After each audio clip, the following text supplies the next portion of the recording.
Hi అండి, నేను సుమిత్ర. ఇవాళ లంచ్ బాక్స్ రెసిపీ కోసం నేను క్యారెట్ రైస్ చేయబోతున్నాను. దానికి ముందుగా ప్యాన్ పెట్టుకొని ప్యాన్లోకి ఒక 2 స్పూన్స్ ఆయిల్ వేసుకొని అందులోకి ఒక హాఫ్ స్పూన్ నెయ్యి వేసుకుంటున్నాను. మరి హెవీ ఉండకూడదు కదా, ఆయిల్ లైట్గా ఉంటేనే బాగుంటుంది. ఈ రైస్ చాలా బాగుంటుందండి. నేను బాస్మతి రైస్ ఒక గ్లాసు, సోనా మసూరి రైస్ ఒక గ్లాసు, చిన్న గ్లాస్ తోటి ఉడికించుకున్నాను అనమాట. రైస్ చాలా బాగుంటుంది. అప్పుడు మిక్స్ చేసుకొని తీసుకుంటే రైస్ పొడి పొడిగా. ఇప్పుడు ఇందులోకి ముందుగా కట్ చేసుకున్న అల్లం తరుగు, వెల్లుల్లి తరుగు, పచ్చిమిర్చి తరుగు 3 వేసుకొని కొంచెం ఫ్రై అయ్యేంత వరకు ఫ్రై చేసుకోవాలి. ఆవాలు, జీలకర్ర కూడా వేసుకొని ఆవాలు చిటపటలాడిన తర్వాత ఇవన్నీ వేసుకోవాలన్నమాట. వెల్లుల్లి, మిర్చి, అల్లము. ఇవి వేగిన తర్వాత ఇందులోకి పచ్చిశనగపప్పు,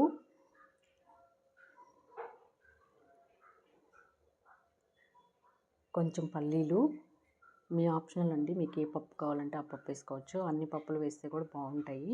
ఒట్టి జీడిపప్పే వేసుకోవచ్చు, లేదా ఒట్టి పల్లీలు వేసినపప్పే వేసుకోవచ్చు, లేదా పచ్చిశనగపప్పు అయినా వేసుకోవచ్చు. ఏదైనా వేసుకోవచ్చు. నేను 3 కలిపి వేసాను అనమాట. ఒక కప్ చిన్న మీడియం సైజ్ ఆనియన్ తీసుకొని వేసాను. పప్పులన్నీ వేగిన తర్వాత ఆనియన్ వేసాను అనమాట. కొంచెం మరీ మ్యాష్ అయితే బాగుండదండి, మరీ వేగిపోతే బాగుండదు. ఆనియన్ అని ఈ విధంగా ఉంటే బాగుంటుంది. కొంచెం పసుపు వేసుకొని రుచికి సరిపడా సాల్ట్ వేసుకొని అంతా ఒకసారి మిక్స్ చేసుకున్న తర్వాత ఇప్పుడు ఇందులోకి రుచికి సరిపడే కొంచెం మరీ కారం ఉంటే బాగుంది. పిల్లలు తినరు కదా, కొంచెం లైట్గా వేస్తున్నాను కారం. మీ కారానికి మీకు ఎంత కావాలో అంత చూసుకొని వేసుకోవచ్చు అన్నమాట. ఇప్పుడు ముందుగా తురుము పెట్టుకున్న క్యారెట్ని తీసుకొని వేసేసుకున్నాము. ఒక కప్పు క్యారెట్ తీసుకున్నాను, సరిపోతుందండి. మనం తీసుకున్న రైస్కి ఈ క్యారెట్ క్వాంటిటీకి కరెక్ట్గా వస్తుందన్నమాట. రైసు సూపర్ ఉంటుంది. నేను ఆల్రెడీ రోజు చేస్తూ ఉంటాను. సో లంచ్ బాక్స్ రెసిపీస్ లేవు మన ఛానల్లోని, పెడతాను ముందు ఇంకా అన్ని రెసిపీస్ కూడా పెడతాను.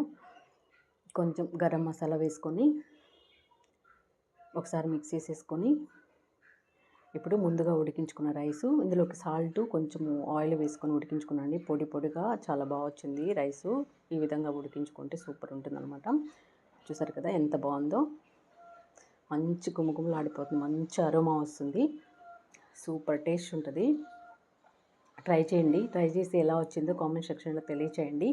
వీడియో నచ్చితే లైక్ చేయండి, షేర్ చేయండి, సబ్స్క్రైబ్ చేసుకోవడం మర్చిపోవద్దు. మన ఛానల్ని కొత్తగా ఎవరైనా చూస్తున్నట్లయితే సబ్స్క్రైబ్ చేసుకోండి. నేను పెట్టే వీడియోస్ అన్నీ మీరే ముందుగా చూడొచ్చు అన్నమాట. ఇప్పుడు లంచ్ బాక్స్ సర్వ్ చేసేసుకున్నాము. రైతాతో తీసుకోవచ్చు, డైరెక్ట్గా కూడా తినేసేయచ్చు అండి. పిల్లలు అయితే డైరెక్ట్గా తినేస్తారు. నేను రైతా పెడుతున్నాను మా పాపకి. రైతాలో కొంచెం ఫ్రూట్స్ వేస్తున్నాను అనమాట. పొమగ్రానేట్స్, కొంచెం యాపిల్స్ కట్ చేసి వేసేసాను. అంతే అండి, చాలా టేస్ట్ ఉంటుంది. ఎంతో టేస్టీ అయినా క్యారెట్ రైస్ మనకు రెడీ అయిపోయింది. ఈజీ అండ్ క్విక్గా చేసుకునే రెసిపీ అన్నమాట ఇది. చూసారు కదా ఎంత బాగుందో. Thanks for watching.